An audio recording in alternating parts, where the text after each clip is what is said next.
Another edition of Beginner Breakdowns. I am Encore, and with me and as I'm always KZA. is KZA, and he just introduced himself. So we actually have two KZAs tonight. Yeah, Yes, it's me and my that's evil right. twin. He plays Guile, which is good because we have a good Guile matchup coming up. Ooh. See, okay, I can't even get mad at you for playing Guile. I've been playing Guile myself, so I can't even think of anything to really diss Guile, so I'm just gonna not embarrass myself with that. But, yes, welcome everyone for tuning in. Thank you for showing up for another episode of New Challenges, Beginner Breakdowns. So, if you were here this week, we had some pretty big news drop. Actually, before we get into that, background music. Isn't that nice? No more dull silence. That's awesome. But big news this week. If you've been in the Discord for the past few days, you would know that we have included not only Street Fighter, which we started with, but also Injustice 2, which will be dropping here in the next few weeks, which we're super excited to have. And we've just had people coming in to be a part of our new Challenger community to learn with us in these two games that we are involved in, and many more to come in the future. But actually, I want to ask you, KZA, you ever play Injustice at all?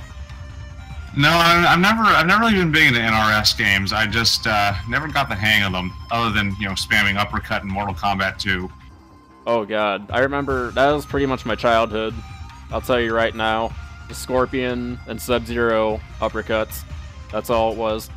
Remember going to what was it? It wasn't Blockbuster. We had like a local place we went to and rented. What was it? A Hollywood Video? Well, it wasn't Hollywood Video. Those aren't that popular here in the Midwest. It was God, I don't even remember. I'm pretty sure it's just a one-off store.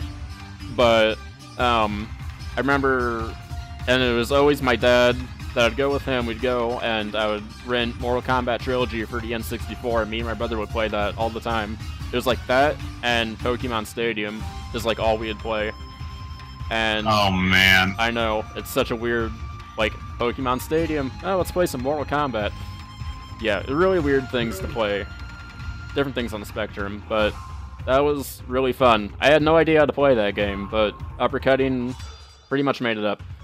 But enough of that. We have replays to get to, and what's a better way to spend a Friday night than by sitting alone looking at Street Fighter replays? So, let's do it. First off, we have a Guile and an Akuma facing off. And KZA, what is your initial thoughts on this matchup? Because this is really interesting, because we got someone who zones, wants to keep his opponent out, and we have Akuma, who is pretty much the exact opposite, wanting to get in and just harass the enemy. So, tell me, what do you think about this? Yeah, I mean, that's really what it is. I feel like of the people trying to get on Guile, Akuma's got a lot of good tricks to do it. He's got a lot of ways to change up his air movement. He's got a lot of things. It's kind of a back and forth in a way. We were discussing this a little bit with one of our other coaches, Mount Lover, earlier today, and he says it's kind of back and forth because each of them has a series of kind of tricks that counter the other one's tricks. So it's kind of really just comes down to who knows better. So I would say it's fairly even overall, but you really have to know the matchup. You have to know what you're doing as both characters to shut down the other guy trying to pull something funny on you. Yeah, it's really who can get, if Akuma gets in, Guile's going to be in trouble. If Guile can keep Akuma out, Akuma's going to be in trouble. So it's really who can implement their strategy better.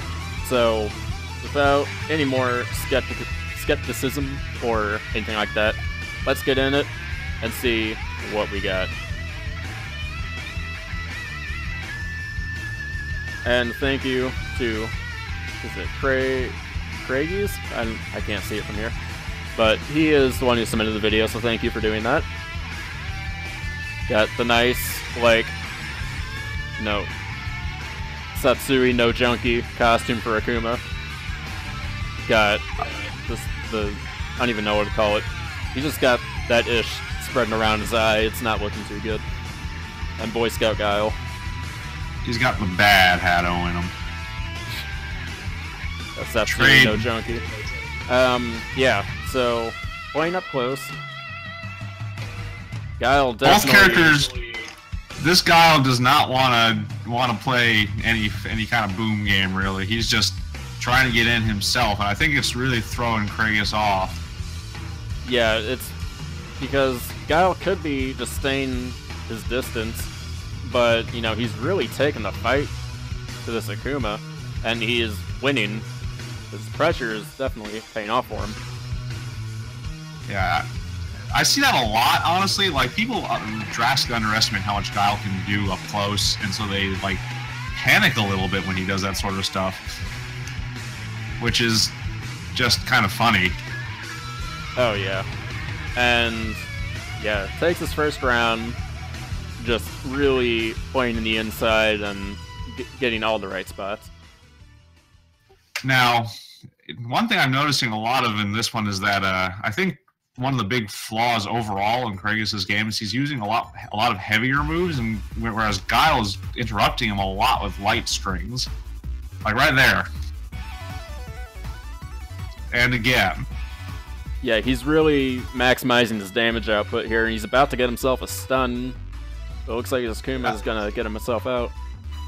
That was a very good V reversal. You know, regardless of however well you did in the rest of the match, if you're watching Kragus, that was one of the better timed V reversals I've seen in below like Platinum. A lot of people really misuse those. Solid air to air there. Oof, loses it out. See, right there, gets baited into a throw. Just like this Guile, I don't know if he's got a plan or if he's just kind of playing hard and aggressive and letting the rest work itself out. But it's, I would be confused. I'm not gonna lie. Yeah, that is true. But you know, now it's coming down to the wire here. It's whoever can get the next big confirm or big hit. And he's gonna mess up on the DP, and I was wondering about that. I was watching this before, and I thought, what? And that could have been a mistake, because I've been playing Guile quite a bit, or Akuma, and I'll sometimes do that. I'll go for a fireball, but a DP comes out, and I always kick myself when it happens, but, you know, it does happen at the worst possible times. So it could have been a mistake. It could have been a legitimate attempt. Who knows? Without asking him, but yeah, that really did mess him up. And you know, if this isn't the most meta screenshot ever, Guile wins because he always seems to. But okay, retrospective. Let's go back and think about how this match went down, because this was very interesting even from the get-go. We noticed that this Guile immediately takes the fight to him, to this Akuma, and just really gets inside, gets a lot of jump-ins, and just gets so many good spots. Yeah, well, everyone's really used to Guile playing the old pop and squat, acting like he's about to start learning dance moves for Zangief or something, but he really, one of the reasons he's so strong this season is that he has both a good defensive and a very good aggressive game, and this Guile just seems to have forgotten the bit about defense. So what ends up happening is Akuma loses the close-in game, which is really the area he should be shining. Yeah, and I think that may be because he may not know just the optimal, you know, Akuma strings on maximizing damage output up close. I mean, that could be it. There's also a myriad of other problems that could have happened, but you know, he just doesn't really get the spots that he needed to really be on the offensive, and you know, it's because of that he finds himself getting counterattacked and in turn put on defense, which Akuma cannot afford to do at all. And absolutely, that's definitely what messed him up in, you know, the long run. Yeah, Akuma is very much a character that has to take control of the match. Like, because of his very low HP and his strong abilities, if he doesn't he has the ability to take control of the match early against a lot of characters, and he really just has to. You just gotta start him off with some getting in on him and just keeping him that way. He has a lot of plus moves. He's got a lot of strong approaches. And because the longer he spends on the defense is more health chipped away from that 875, and then he's so far behind he can't really get ahead. Yeah, you see right there's a very unsafe double heavy punch. He even gets himself out of the corner here. And that's also another thing. I get to put himself right back in. Akuma can't be in the corner. He just doesn't do well there. He doesn't have good wake-up options. And it's just really not a place any Akuma wants to be. So he really kind of screws himself over in that regard. And you can tell just right here, he really doesn't have a whole lot of spots. I mean, that was a good DP right there off the crush counter conversion. But then he screws up this DP, and that's it for him. But yeah. Sorry, what were you going to say? I mean, what it really comes down to is Akuma is a character where you just cannot make that many mistakes, and there are a lot of places here where he makes what would be little minor mistakes on a lot of other characters, but then, you know, just eats like a quarter of his health bar. Early on, he's not confirming, he's not anti-airing, and that costs him a bunch of HP. And the second round, what keeps happening is just he manages to turn, you know, he regains momentum and then immediately loses it again by, you know, throwing them out of the corner and putting himself in the corner. It's very much a thing about momentum, I think. And this Guile, I think, partially may have thrown him off, or maybe it was just, it's hard to tell with only one replay from one person exactly how they play overall, but you have to seize that momentum as a Akuma. The other guy tries to take it, you've got to immediately reverse it on him and take it back. Yeah, that's a really good point. Also, before we leave this video, we were reviewing this in our new Challenger Illuminati coach chat, and another coach chimed in and said something interesting that I even didn't know about. Apparently, Akuma's medium Tatsu, along with Ryu's, medium Tatsu is projectile invincible and will go through fireballs and can punish fireballs. Can you confirm that, KZA? Yeah, that's true. Though, just as a note, that is not true of Ken's Tatsu. Yeah, Ken will get wrecked by it. So, RIP Ken. But that's a really neat thing to do. And also, it is reactable.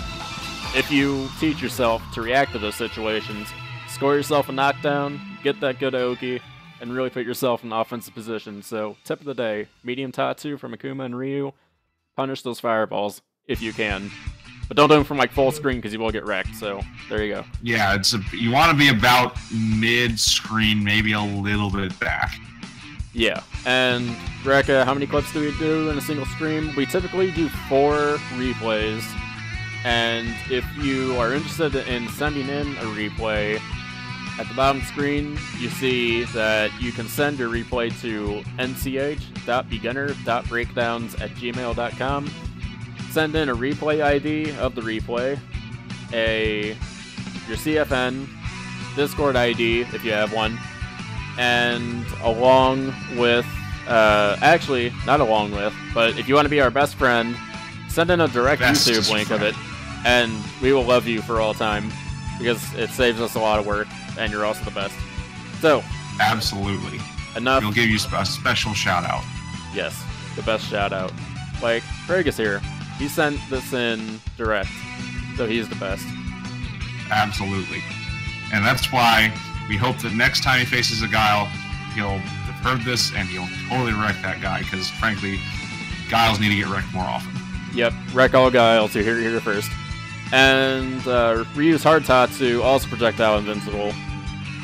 So keep that in mind. Thank you, Twitch chat. Not really a safe thing to use most of the time, though, because of how bad it is if you've turned out and screwed it up. Yep, if you can react to it close enough, like if you're close enough to be able to bust it out, sure. But, you know, make your reads at your own discretion. We can't always be there. So, with that said, let's move on to our next video, which is your favorite, Gief versus Ryu. Now, this came in from CFN user gives nightmares to anybody who searches for his CFN. But, yeah. Looks like his computer threw up in his CFN name. Yeah, it was funny because when he sent the replay, this is also another guy who sent in a direct YouTube link, so thank you very much for that. You're the best. It was funny because he sent his CFN in, and, like, in parentheses next to his CFN, he was like, I know, it's regrettable. So he's like, yeah, I hate it too. So, yeah, it's pretty funny. But, to the matchup, we got Ryu and Gief. First impression, as far as I'm concerned, Ryu's kind of screwed here. And you as a Gief main, KZA, I'm pretty sure you can sympathize with me here. Yeah, I would put it that Ryu definitely has problems in Season 2. He does still have the Invincible Reversal that always helps against Gief, but he just doesn't have the damage output or the zoning tools to keep Gief on the back foot, which makes it very hard for him not to get bullied into the corner. And that's bad. It's real bad. Most definitely bad. Because Gief just has so many tools. I mean, he could pretty much nullify Ryu's fireballs with V-Skill or Lariat. He has a good anti-air with Stand Jab and Lariat. He out-neutrals him with a lot of different buttons. And if he knocks Ryu down, Ryu's only solid method of getting out is either EXDP, which, if it's blocked, he's gonna get dead pretty quick. Or, you know, does Ryu have a 3-frame jab? I don't remember if he does. He does, but it's so stubby that a lot of the time a good Gief can just space it out, even if he does, like, screw up his meaty. Yeah, so really it comes down to Ryu is not going to have a good time here. But, you know, it could be different. Maybe this Ryu does well. Let's find out. It is a Super Plat versus a Bronze, but, you know, how these things go, you'd really just never know. So, let's get to it. Honestly, I would say that a lot of the times, like, lower-level players often will have a reasonable chance against very high-level players sometimes if they have good fundamentals, because they do things that the high-level player has stopped watching out for. True, and a lot of high-level players call this being random, which is really just an excuse for, I just messed this up, and these are just big excuses, but you really don't know. Yeah, I believe the E-League guys called it Joey Donuts the other day. Oh. I don't understand that reference. I'm not sure what it means either, but they're just saying that, you know, sometimes you just go into pools and you just get beat by Joey Donuts. It just happens. I'm gonna have to remember that one. Alright, he gets a good conversion off the V-skill here, or V-trigger. It's a nice jump in. And see, here's where he could, you know, this is a point where he maybe could have closed the round if he hadn't made that big bet, but he didn't make that big bet. And sometimes, you know, as Gief, you just gotta make those bets, but that really wasn't the situation to do it. He could have just played a little more patiently there and maybe closed it out. Both players screw up there. Dash up SPD whiffs, and then the punish completely whiffs. Gief's using a lot of lariats to get through fireballs here. If to all you Gief mains out there, don't do it unless the lariat will at least get blocked or something, or, you know, use it like right there. That's good spacing. Using it out in the middle of nowhere, just asking for them to dash up into it and do something mean. Yeah, it is. Ooh, yeah, that was a very balls deep rush right there. Oh no. Yeah, this is kind of oh god, this is a little painful to watch. That's that randomness right there. Yep, he's really going for. Ooh, it's really going for that entropy Gief. It's the newest hottest tech on the market. Yeah, see, that's what we meant. That's literally what I said earlier. Like that, none of that was optimal. None of that really made sense. And that meant that the super flat guy over there is just going, "What the hell's going on?" and doesn't react appropriately because he's expecting smart play. And the thing about smart play is that sometimes very dumb play turns right around and makes it stupid again. Ooh, and he gets corner control right here. See if he can do anything with it. Ooh, gets a good EX rush right there. Good anti-air, good combo. He's doing a good job keeping up the pressure, but now he's gonna eat a. Ooh, he's gonna break himself out. Ooh, if he kept the V trigger going, he may have actually caught him, but he's gonna get chipped out right there and just got the business. A very strong showing by Gief, and a good demonstration of why the Gief Ryu matchup can be very nasty for Ryu. Because, like, if you notice, every time he ended up in the corner, he lost a bunch of HP and struggled for a bit. But a lot of it that was, again, like, I feel like, you know, I could see our poor Ryu player trying to react to what would have been the sane maneuver there, and instead getting pasted by this thing that doesn't even begin to make sense. Like, both running bear grabs, like, it's hard to think about that because it's just a thing that no one at that level does anymore because it's so punishable. But if you're no longer looking for it, you can just react a little too late and get caught.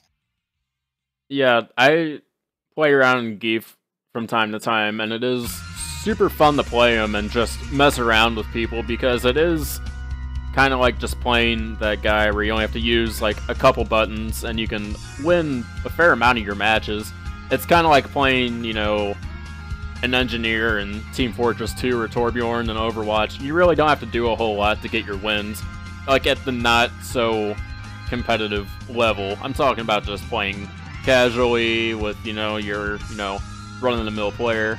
But honestly, if you stick to like some core buttons, you can do some solid damage. I mean, lariats, jabs, you know, well-spaced SPDs, bear grabs, stuff like that.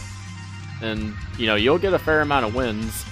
So, yeah, it's really just sticking to fundamentals. Because Gief is a very fundamental and honest character. And if you know how to play him well, he can carry you pretty far. Yeah, like, he doesn't have a lot of complicated confirms. He doesn't have a lot of much. You know, everything he does is based around the very, very small set of moves, which is both his strength and his weakness. Because, as I've mentioned, like, all of them are very punishable if he makes a bad bet, and that's what really loses our Gief here this round, is that either because he's not really trying too hard to do it right, or because he doesn't know what he needs to do in the situation. He actually catches a couple of things he shouldn't have, and then loses because he's making bad bets in the same way that his earlier bets paid off. In both of those last rounds, he tries something very risky and gets punished for it. Both rounds he loses. First round he does an EX SPD, basically like in the middle of nowhere, huge bet, completely unnecessary. Gets crossed up for it and loses.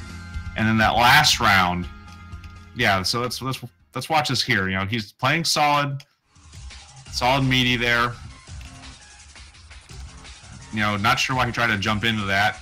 Goes for the low jab. The other guy's in the air. Ryu just tattoos back away there, which I think is kind of questionable. When you have an advantage against Gief, you press it because Gief does not respond well to pressure himself. Yeah, I noticed that a lot of times, and you've even mentioned it before, people shouldn't be afraid to get in on Gief and really pressure him, because a lot of people have that, you know, grappler phobia, where it's like, if I get in, I'm going to get busted up, but that's not always true. Yeah, like, almost all the grapplers have very poor reactions to being pressured on their wake-up. They don't have reversals, they don't have a lot of things, so as long as you play it safe and don't use things that they have counters for, it's very difficult for them to get out. Against Gief, for example, as long as you're not throwing him a lot, he's going to have trouble because his only, you know, read out is getting EX SPD on your throw.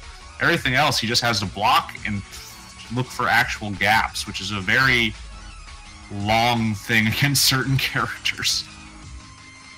Yeah, that is true. Also, one of the funnest things and most satisfying things to do against the Gief is actually just walking up to him and throwing him. Just a bear throw. And yeah, it's just so nice to see that huge body just get whipped around in the air. Absolutely. I mean, probably don't like it.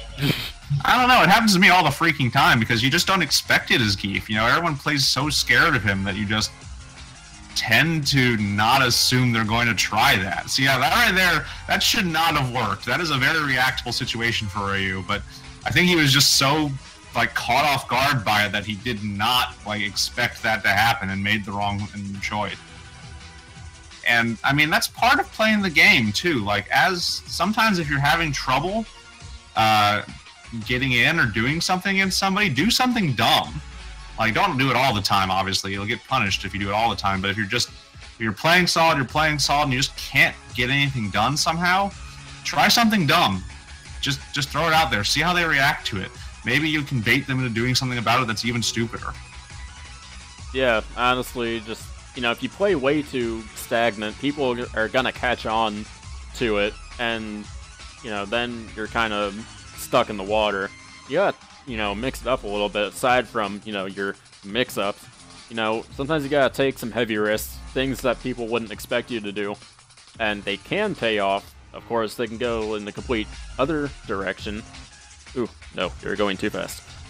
I mean, they can go into the other direction, but, you know, you gotta take those risks, and they are worth doing. So, I think we're pretty covered on that Gief video. So, if you're just joining us here today, this is Beginner's Breakdown, or Beginner Breakdown, sorry. I'm not turning dyslexic, it's just whiskey. Yeah, it's just whiskey. What was I gonna say? God, it's all your fault. This is New Challenges Beginner Breakdowns. I am Encore, and with me is KZA.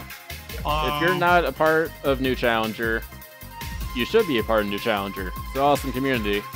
We have a bunch of tournaments, coaching, and all that stuff in between, to where if you're wanting to become good at fighting games, this is the place to be, because we only cater to Street Fighter V and, as of this week, Injustice 2, but keep an eye out because we will be branching into some new territory here very soon.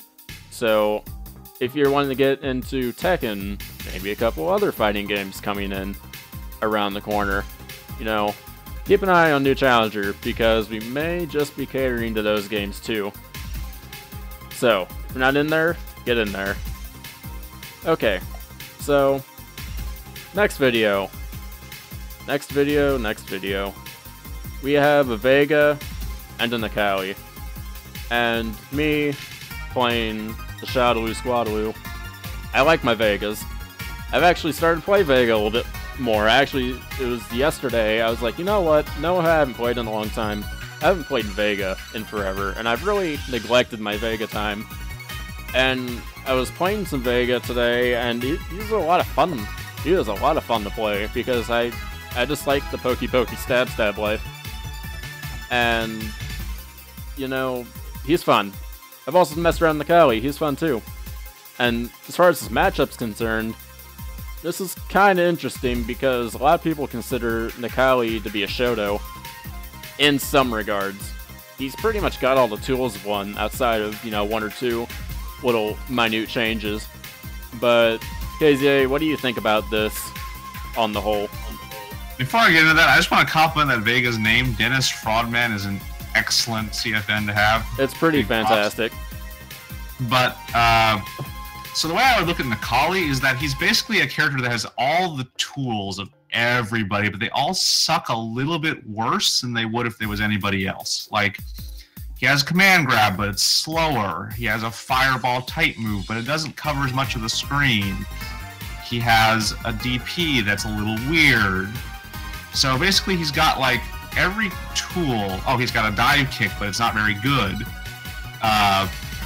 But they're just a little bit worse. So he thrives because he does have every tool, so he can pull out his tools in situations where everyone else doesn't have that tool. They can't respond. But he has to keep in mind that they're all just not quite as good. Vega, on the other hand, is interesting in that his tools are kind of some of the only ones that Nikali doesn't have. You know, Nikali doesn't have a wall jump. Nikali doesn't have, like, the ridiculous reach of Claude Vega. He doesn't have stance switching. Like, I feel Vega is a very interesting character, very unique in the game in some ways, and that makes him a very divisive one in matchups. I would say this one goes in Nikali simply because Vega's big problem, and one that Nikali can exploit, is that he doesn't have a very good wake-up. Yeah, that's true. If Vega gets knocked down, he's going to be in some trouble because Nikali's got a lot of good tools he can use when he knocks his opponent down. He's got command grabs, solid meaty buttons, and a very strong crush counter combo that can really bust you up.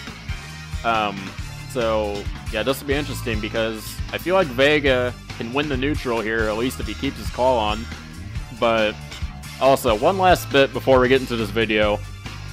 I want this question answered because I haven't had it answered by anybody.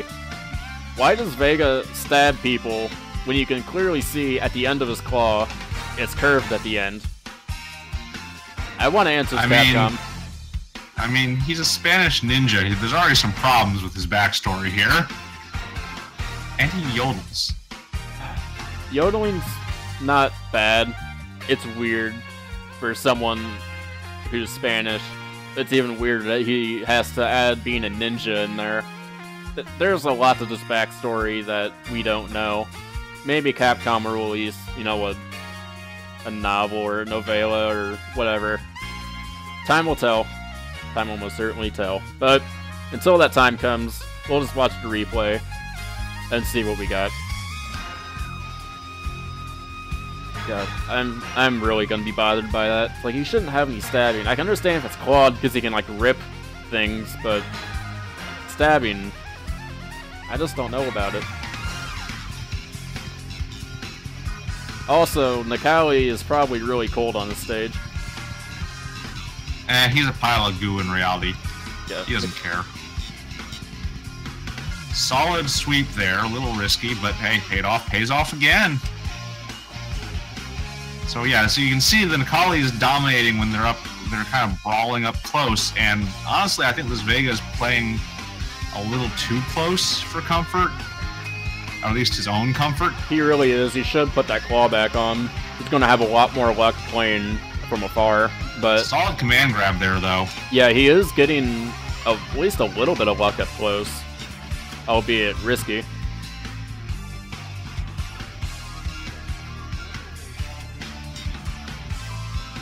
Yeah, the thing to keep in mind is that the advantage of an unclawed Vega is that his moves are a lot faster comparatively, so he can do a lot more if he is stuck in this brawling range. I just don't understand why he chose to kind of cede that position from the start.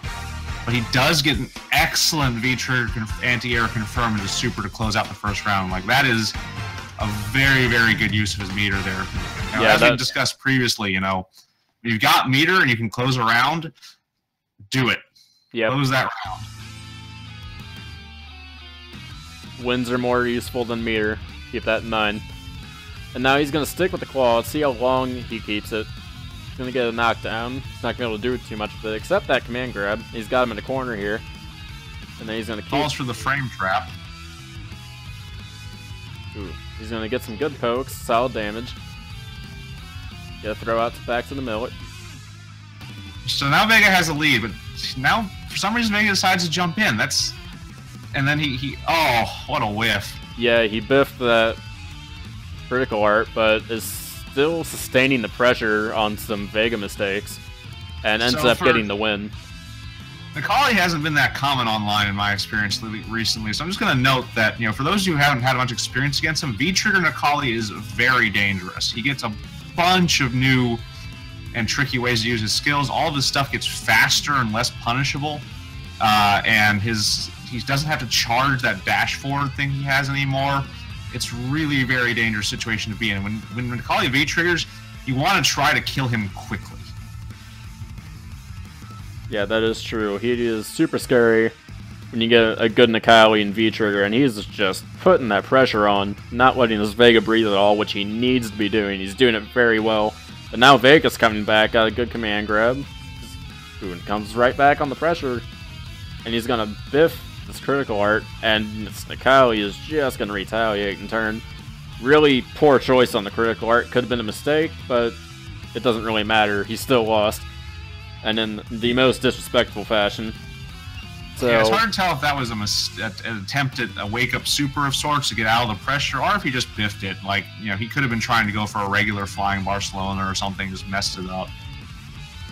It's interesting to note that one thing you didn't see at all out of that Vega that entire match was any flying Barcelona attacks. That was true, but I can't really bust his chops on that because I feel like if he started going for FBAs, he probably would have got burned on him pretty quick. Nakali looked like he had a good idea on, you know, adequate punishes. So I feel like if those FBAs started rolling, he would have got burned real fast. Yeah, I mean, I'm not sure if it's a good call or a bad call. I tend to favor the argument that you should test them with one or two, especially setups after a knockdown, just to see how they react to them.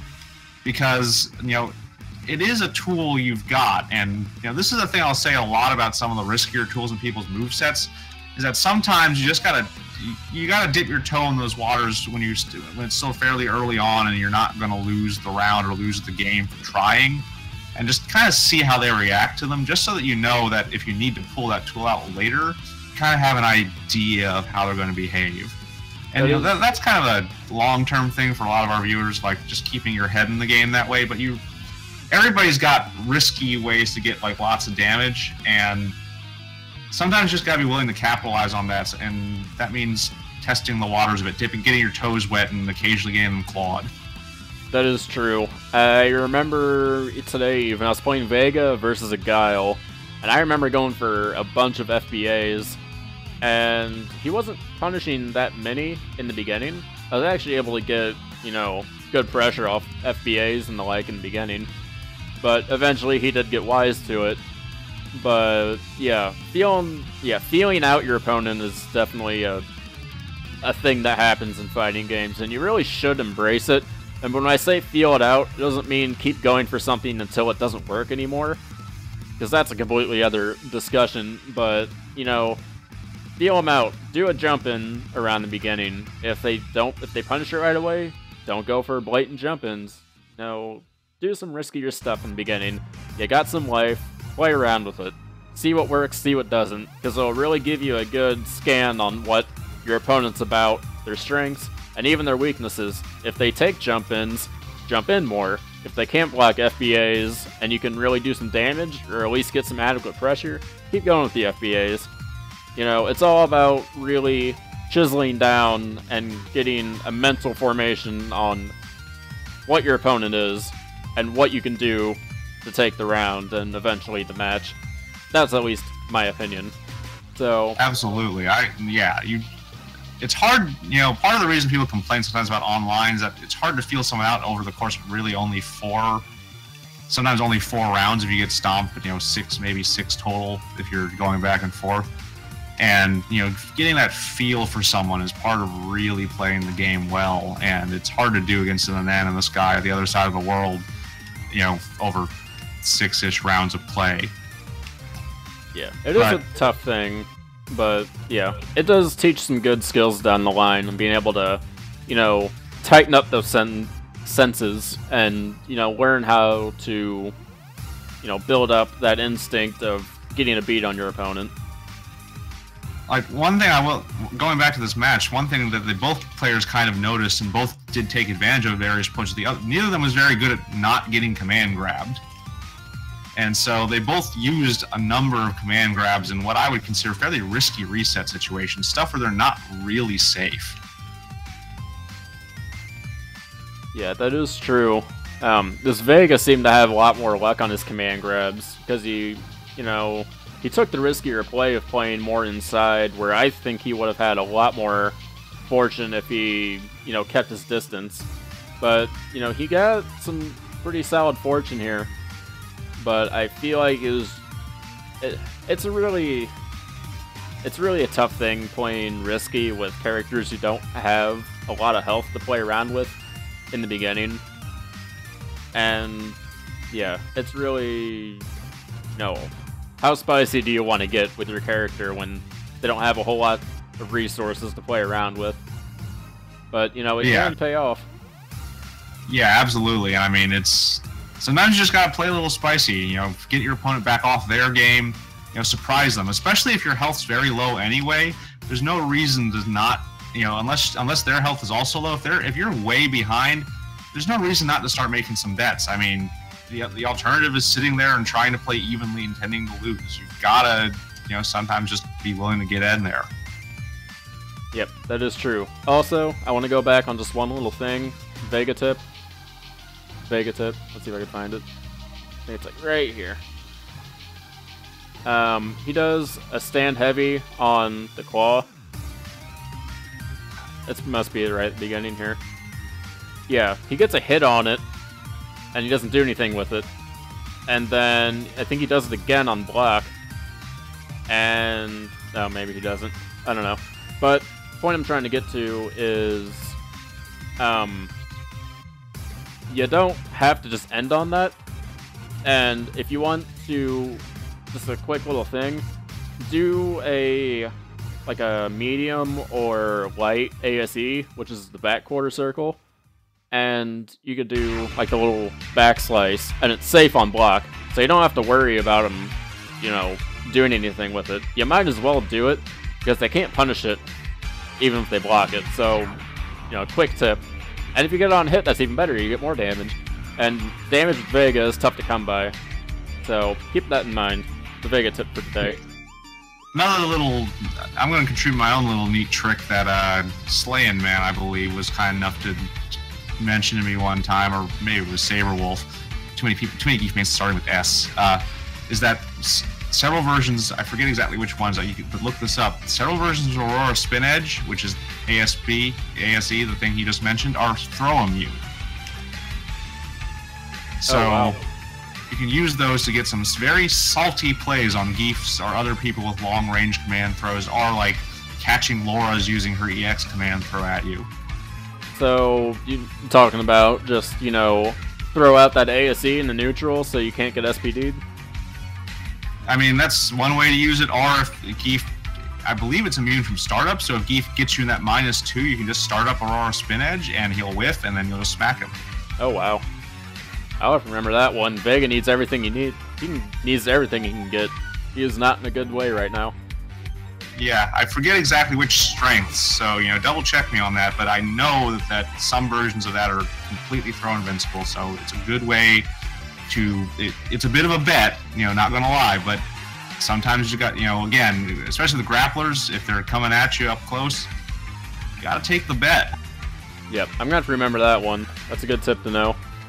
Okay, so I think we had enough Vega time for right now, so let's get into our next video, which isn't in that window.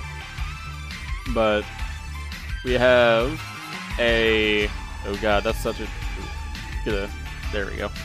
Let's get a, this is an interesting one, another Shadowy member. We have Balrog versus Guile, and this one's a little, you know, off brand of what we're doing, because this is a gold level match, and these are good to look over because this really shows, you know, that next level of play that we see that's not at the typical bronze and silver level. So we're gonna have to dissect this a little closer, because we're gonna see a lot better fundamentals and a lot better general fighting game skill being showcased here. So in Balrog and Guile, this is interesting because Guile, we already saw from the previous video we covered that he has solid fireballs that he can toss out. That's what he's known for. His booms are really good for zoning. And the problem with Balrog is that he can't get through with his dash punches, but he can use V-skill to get around him. And it really kind of puts things in like a mishmash, because if Balrog can't deal with the fireballs, Balrog can't really do a whole lot in this match. The shenanigans kind of go out the window. But if he can really time those V-skills right, even off like canceling a dash punch into V-skill, he can really do some damage. But KZA, what do you think about this on the whole ski? So I tend to always be the guy advising aggression, right? I mean, I like aggressive play. I'm good at aggressive play, so I'm always talking about aggression. But this is a match that's interesting because I feel like in many times the best bet for the Guile, it's an even matchup, right? I don't think either of them is particularly disadvantaged. They both have strong tools for dealing with the other. But I would say that this is a matchup where Guile has to go on the offense a lot more because of a simple thing. Balrog does a lot of damage when he's in on you, but Guile has ways of getting out of that. You know, he's got his EX flash kick, he's got upside down kick to go over some of the tick throws that Balrog loves to use. He's got a lot of tools to like mess up Balrog's rhythm. And Balrog has very few counters to someone who's right in his face pressuring him. So I feel like Guile has to go in a little bit more on this one.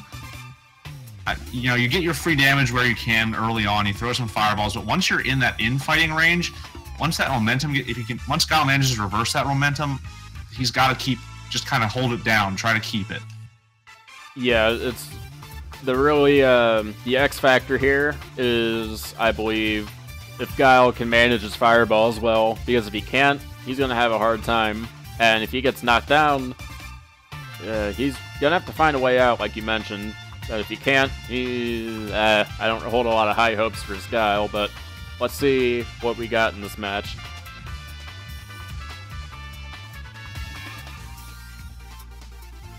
So that's one difference you see, like, very beginning of the match. It's one thing you see a lot of in higher level matches that you don't really see in low level matches, is that both players, you notice they just both crouched for a second. They didn't do anything. And so in low level matches, almost always someone starts moving. Someone jumps, someone backdashes, someone throws something out, but that's what we kind of talked about earlier with kind of getting the measure of your opponent. Both of them crouched because they were wondering if the other guy was going to do anything, and neither of them did because both of them were thinking the same thing. Yeah, they're both, you could tell when you get just someone who's doing a blatant crouch, they're charging something, and this Guile is just getting so many. He didn't even have to V-reverse it right there. Guile's just getting anti-air after anti-air. Ooh, just got a solid and that's what I mean, right Balrog puts the pressure on, Guile EXs out, but he fails to follow up, and then Balrog takes the advantage back. If he managed to follow up there, I think he could have closed the round. Yeah, he could have. Instead, he let Balrog get the momentum again and started throwing booms. Like, you don't want to be throwing booms that close against anybody, especially not someone who can go through them. Try to punish the tap. So tap is another interesting beast for those of you who have been struggling against it, against Balrogs, because based on the charge level, it's more or less plus. So being able to kind of recognize vaguely which taps are good and which taps are bad for Balrog is important to keep him from just using it, get in for free. Ooh, and he gets a good, doesn't quite get the full mix-up. Ooh, this Guile's gonna get at least a way out of the corner. Ooh, he's gonna catch a low dash right there. Pretty much gonna get rid of his V trigger. Catches a flash kick. Really utilizing his fireballs right here. And is gonna get him to the corner. Yeah, you can see there, that's what I meant. When Guile took momentum there, Balrog started really to struggle. And that's just the nature of Balrog. Like, he only needs a couple of chances to get in and kill you, but if he's not getting in and killing you, he's not getting much done. Yeah, Balrog's really gotta kind of play crazy when he gets his offensive opportunities, because he's gonna have a hard time getting, that Rog damage that has become so infamous in Street Fighter V in Season 2.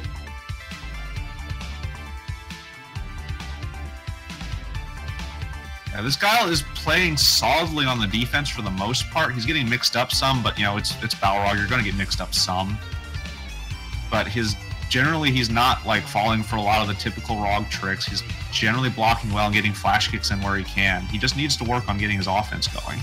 And this Guile taking on so much gray damage and is just going to lose it all and just get trashed out of his life, taken out on the critical art, and taken out of this match. So, if there was one thing I could say to that Guile before, if I go back in time and warn him before this match, it would be throw fewer fireballs. A lot of that damage he took in both round closers, I think, came off of bad fireballs. He threw too close, and then Rog got around them somehow and punished him. Yeah, also, this Guile wasn't doing a great job of, really getting himself out of defensive situations.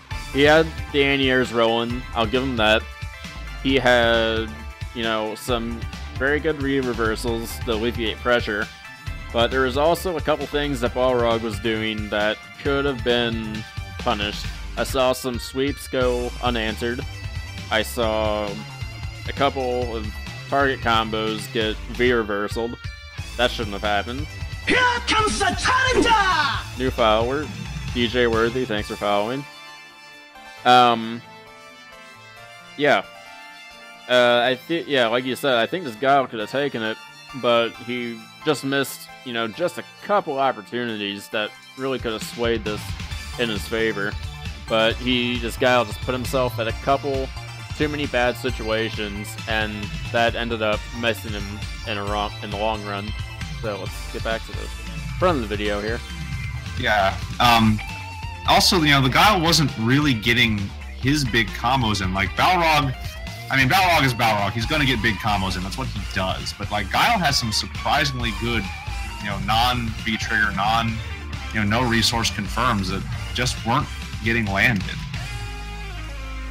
Like Guile was doing large amounts of very little damage, you know, getting these little chip hits, getting these little, you know, anti-airs, and then was losing because Balrog was doing what Balrog does and getting large amounts of immediate damage.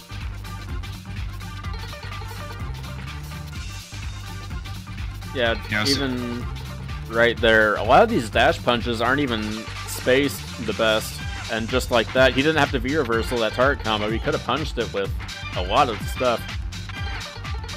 Yeah, see, like this first round is pretty much like the match in a nutshell. You know, got all that damage Balrog has taken. It's almost no combos. It's just him, you know, getting caught by flash kicks, little nicks here and there. Whereas Guile, almost all Guile's damage is because he ate big hits. And that's the reason Guile is so strong right now, is that he can do those big hits too. And this Guile just, for whatever reason, isn't landing. A lot of the good flash kicks from this Guile. And safe. Plays it safe off that tap punch, like he should be. Ooh. I'll give it to this Balrog. He is doing a good job of, you know, watching. He doesn't do too many unsafe things. That was a good mix-up right there that unfortunately didn't go in his favor. He didn't follow up after the stay medium punch. Yeah, so watch what happens here. Like, Balrog's, you know, got the lead, and I think he gets a little too panicky. He really wants to close this round, and he just starts doing things that are not safe. Yeah, he didn't have to do that stuff. He could have really, you know, forced this Guile to play the Balrog game, but he just got a little too rattled. That's the thing that's going to happen to a lot of people who are just starting out, especially. Like, you get in that situation where you've almost killed them and you get frisky. You think you've got it, or you're worried about losing it, and you start trying to get in too hard. You've got the life lead and they're way in the dumps. That is one of the few times I will like honestly advise, like, back up a little bit, evaluate how things are going, let them, you know, turn into the one who has to make the stupid mistakes to get in. Like I said earlier, I'm always in favor of being aggressive, but there are definitely times where it's like there's no point. You just want to take it easy, let the flow of the battle dictate that. Yeah, that is true. Even though this is a rush-down heavy game, overextending happens all the time, and you cannot do that too much. You will get burned. Yeah, like, so rewind back to like just before Guile gets wrecked there. Yeah. Okay. So here we are. They're pretty even, but Guile's got a lot of gray life. So what should Guile do here? You know, well, so he throws out his boom loop, and then he, you know, got Balrog's up close, throws a safe boom, and then just throws out a boom while Balrog is already in the air. Yeah, that wasn't even at... That was closer to mid-range, and he throws out that V-skill. He really shouldn't have done that. He could have got... That was an easy way to get burned right there. And like, that did happen. He got burned. There's a very, very possible alternate universe where instead of doing that, Guile flash kicks there and cancels into super and kills Balrog outright, taking the round. Like, if you're playing a fireball character, your fireballs are both your greatest strength and one of your biggest weaknesses. You gotta use them. Like, you gotta set your opponent on fire, burn them up, you know, when you can, use them smart. But they're also an incredible vulnerability in your game if the other guy, you know, gets a read on you, or you use them improperly. You know, like, you know, raise your hand in the chat if you've been zoned out by a guy just spamming fireballs and lost because you couldn't get in. Like, that happens to everybody when they're playing the game starting out. You get so salty at it. But it's actually one of the weakest strategies because it's so counterable. Yeah, it's happened to everyone. It's happened to me. It's definitely happened to me. Oh, it sucks when that happens. And I can definitely attest to that being a ROG main. Well, ROG sub. I don't know. Co-captain, stable, whatever you want to call it. But Punch player. something like that, you know, take off the bench. I'm ready to go in, coach. Put me in. But, yeah. It happens to everybody. You're gonna get screwed over by fireballs. You really just gotta find ways to circumvent them. You know, maybe even condition them. They start getting comfortable with their fireballs, get them where they aren't comfortable. You know, a good way to do that is if you're playing against a Ken, for example. Fireballs are... he has so much recovery off his fireballs. You can jump in on him and just wreck him for his life because the recovery is just ridiculous that he has off of him. So do that. Get creative with it. You know, pick your spots, but don't get too spicy. Like I said, overextending happens and it can burn you. So keep that in mind, but you know, don't play your opponent's game, because that will screw you over.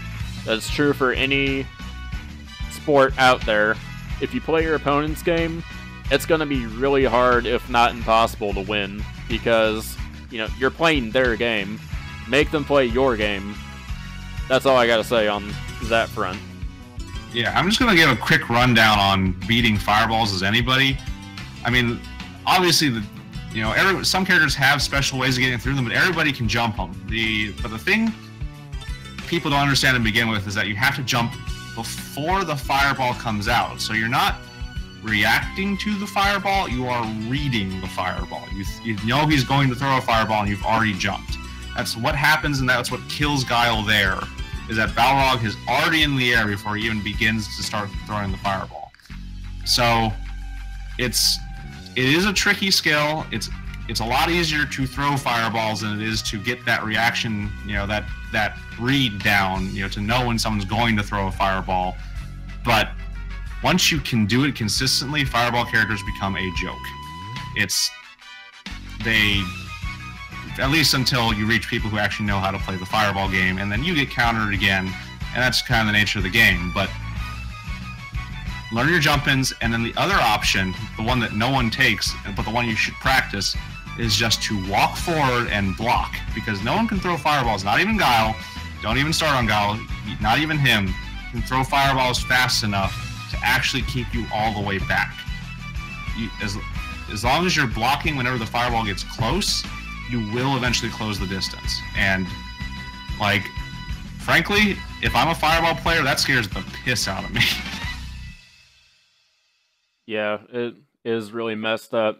So you really do gotta develop like those fast twitch reflexes to really get up on your opponent before that fireball comes out. Because if you do look at your opponent and just get an idea of what the animation looks like before that fireball comes out, you can, you know, get an idea of what it's like and recognize the patterns of their movement and then make that snap reaction to jump in on them or V-skill through it if you're Balrog.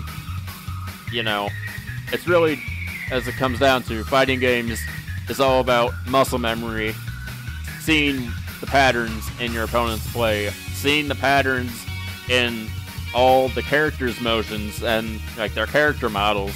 That's a big one in figuring out, you know, what to do, because that, you know, ties right into muscle memory.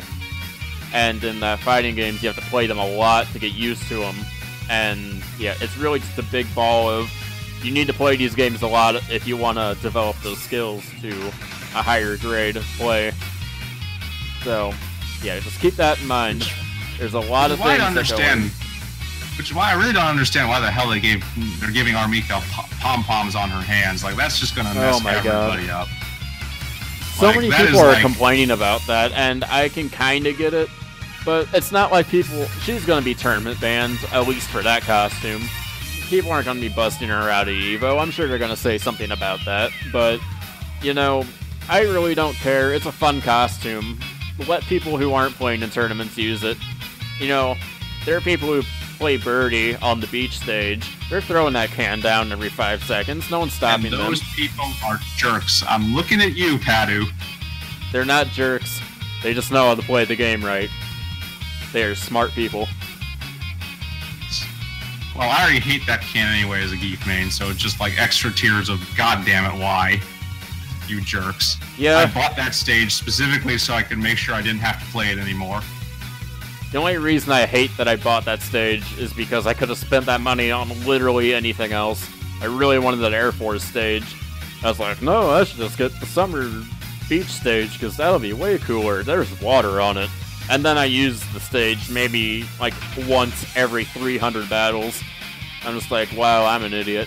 I could be. At least you're not my friend who bought the stupid airplane stage and then vomited. Oh, yeah. That would be regrettable. God, I remember I played in a dumpster fire tournament on RSF, and I played, I think it was Bloodswarm, who's a really good player on that, in that tournament. He's a regular, and he picked the airplane stage, and it was like right when it came out, and I was like, oh god, here we go.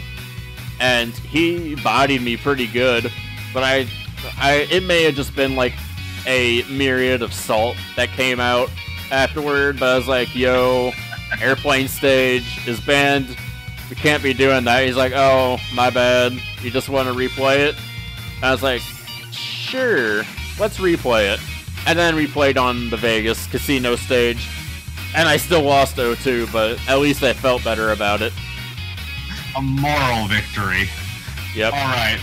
On that note, I think it's time we close out for the night. We appreciate everyone who came in today. Please, if you haven't already, check us out on all of our social media, and especially join the Discord. Get to know some folks. Get your coaching in. There's nothing that's better. We can do our best on stuff like this, but there's nothing that's better for getting better than having the time to have people talk to you about what you're specifically doing wrong. Yeah, very, very true. Get in here, get your teaching in, get your coaching in, and get better.